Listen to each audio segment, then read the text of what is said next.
Hello, welcome back to Bolt Action CP for another battle report number 12. Tonight it's Andre again, his British against my Germans again. I was going to bring my Americans, but decided I wanted to try this new army I got done. So tonight we're playing Kittyhawk Down. It's a Bolt Action Alliance mission, and in this mission the plane comes in from one of the short table edges and crashes somewhere on the board, and whoever gets the most units around, or has the most units around the crash site at the end, wins the game. So here's the board, kind of a cratered farmland. And I'll go over my force real quick. This is my SS force. I've been working on for quite a while now. I've been using one squad in the last few battle reports, but now I got most of them done. I got 10 more to go, but I got enough now to field a full army of them.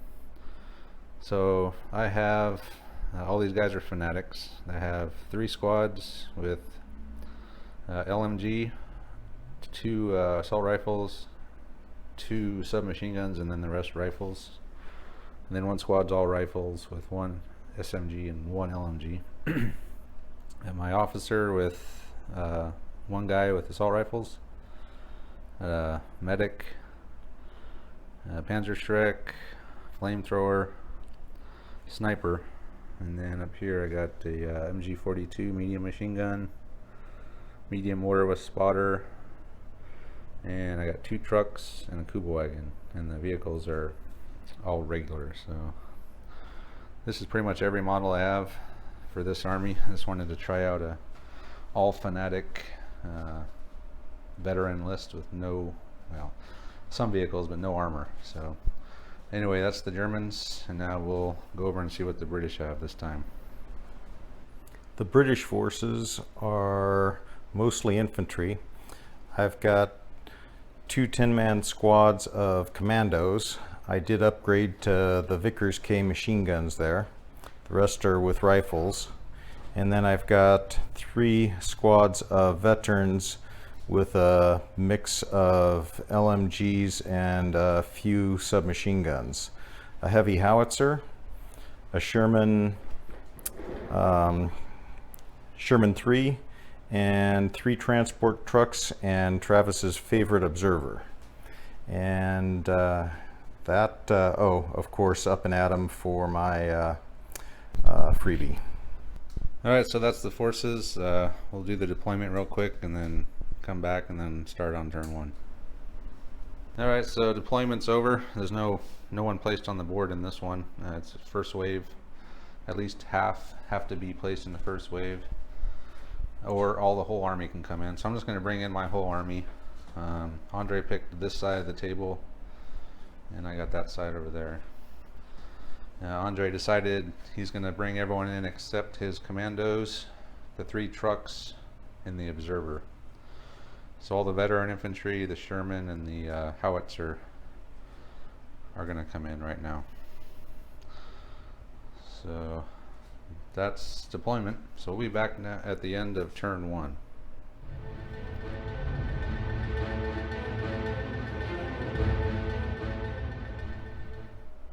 So that's the end of turn 1.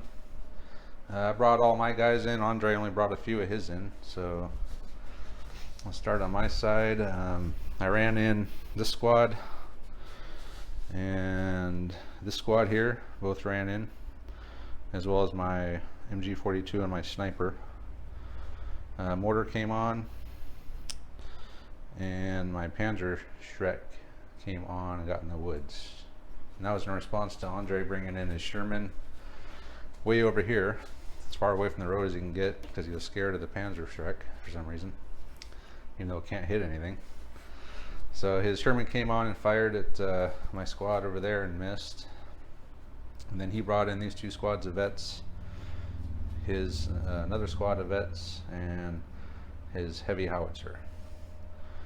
So I had the last few turns, or I had the last few dice to do. So at the end I brought in a truck with the 1 squad with the flamethrower all the way up as far as I could, and these guys came up. These guys fired on them, put a pin on them. My officer with that squad fired, officer missed with the squad hit, killed one, put a pin. So here we are. I don't know how smart of a move that was, but you know, we'll see what happens. Maybe just try and put a little pressure on Andre like he normally does to me. But he still has all these guys to come in too. So anyway, no guts, no glory. We'll see what happens at the end of turn 2.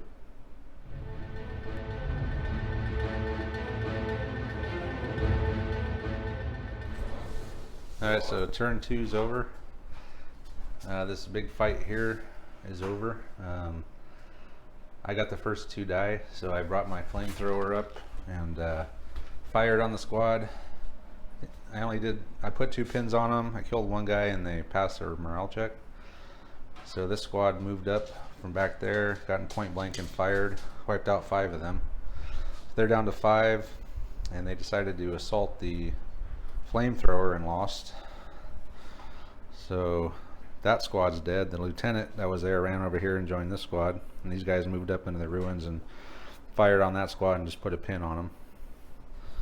The Sherman decided to come around this backside and put a main gun shot in there and missed, luckily for me. My Panzer Shrek just moved up into the woods a little bit, Jeep following along with them. This squad here just fired on these guys and put a pin on them. I think killed one. Over here, this howitzer got a lucky shot and wiped out that whole squad that was there. He just threaded it right through that gap in the fence somehow. Hey, but we allowed it. good shooting. It was a hell of a shot. My officer fired on these commandos who came in from reserve down this road. They took advantage of the road, drove up, got out, fired on my mortar, missed. My officer fired and put 1 pin on him, killed one, and my mortar tried to drop around on him and missed. So that was it. His other squad of commandos failed their order to come in, so they're still in reserve. And that's it for turn 2. The plane will be coming in on turn 3 or turn 4. Oh, I did have this squad just moved back up behind the building. My MG42 moved up into a better position behind that rock wall, and my sniper ran into the building. So that was it for turn 2. So we'll be back at the end of turn 3.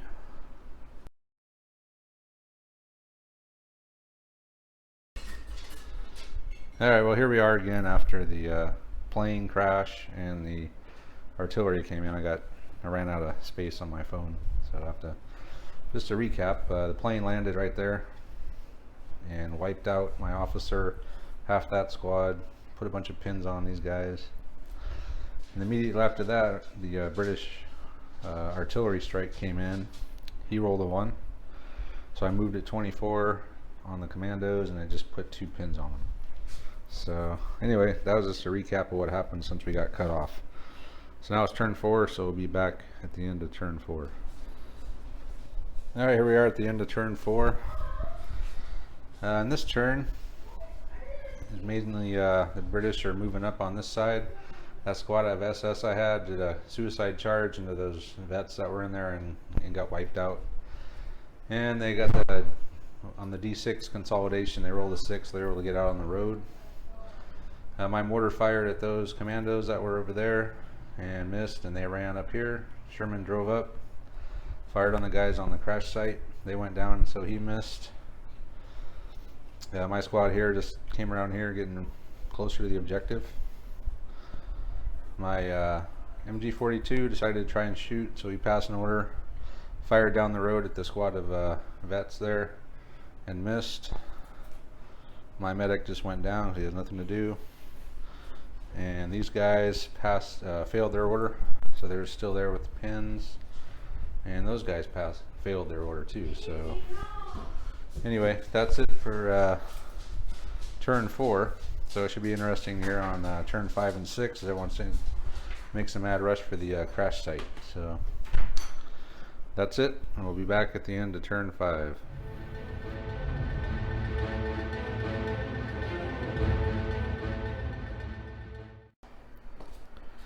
Alright, so that's it for turn 5. At this point, everyone's just making a mad rush for the crash site.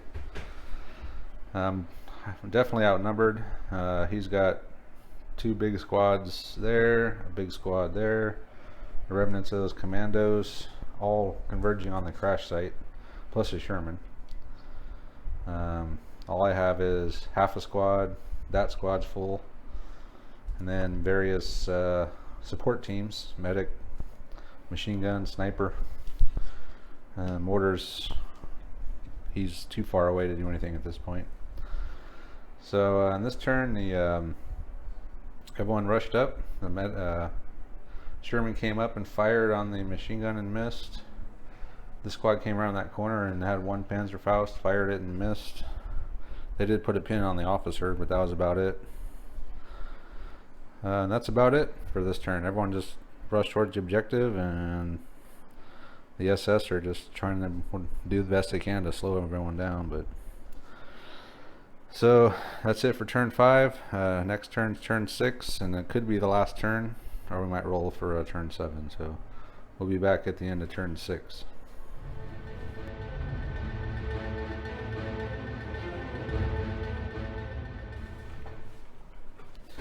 Alright, turn 6 is over, and the mad rush for the objective is underway. So I moved this squad back behind the wall and fired back this way and missed. These commandos rushed up and killed my sniper. This other squad just ran up to try to get within 3 inches of the objective. The squad that was there ran up and assaulted my machine gun that had ran up and tried to get within 3 inches of the objective and killed it. They consolidated back this way and then were wiped out by this squad in an assault. These commandos passed their order and ran as far as they could towards the objective this way. My mortar actually hit again. They hit the squad that was there that got wiped out by these guys earlier in the turn and killed a few of them. But since they had up and at them, it didn't matter. They came and killed my machine gun anyway. So, and that's it. So why don't you roll to see if we go for turn 7. And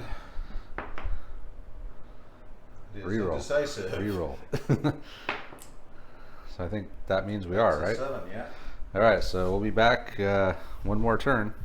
So we'll see if Andre can clear me out. I got 4 men there, and the rest of my squad there, and a medic. Actually, I never moved the medic. I forgot. Let me see if I pass an order for the medic. I do. So my medic was, the plan was to just run up as close to the objective as I can get him. And that'll do it for turn 6. So we got one more turn to see what happens with this mess in the middle here, and we'll be back at the end of turn 7.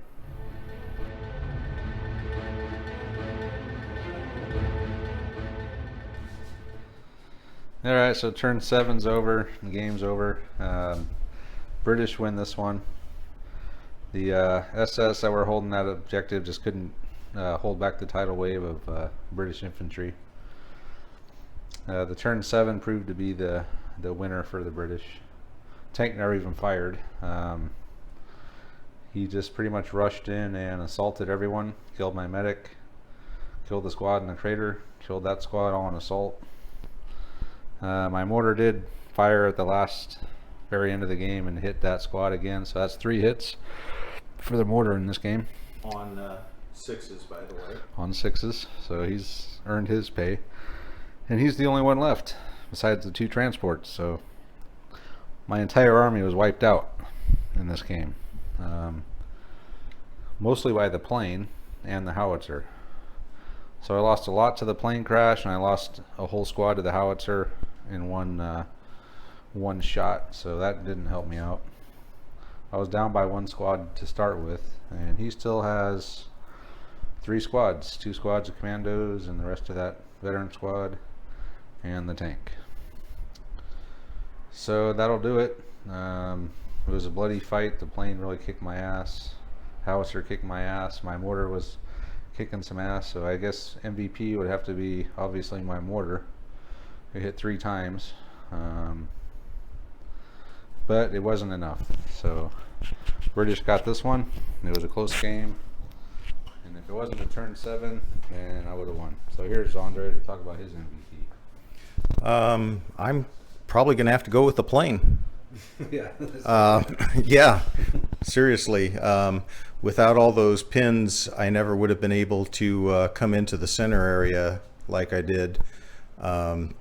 You know, that stalled you a turn or two, and even with my sluggish rush on, that the plane hit was the key.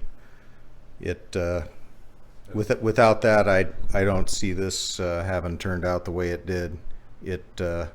I had a lot of bad rolls at the start, but towards the end, you know, got the rolls where I needed, and well, that and the turn 7 were obviously the key. So I'm going to say it was good planning. Other people might say it was luck, but anyway, The turn 7 was. the turn 7 and the plane were were my MVPs. It's the second time we played this, so, and both times the plane has almost landed dead center. So for the future, next time we play this, don't put anyone in the center. But yeah, the plane really did damage. Pinned me out, killed my officer, half a squad. So anyway, it was a good game, and we'll be back next time for the next battle report.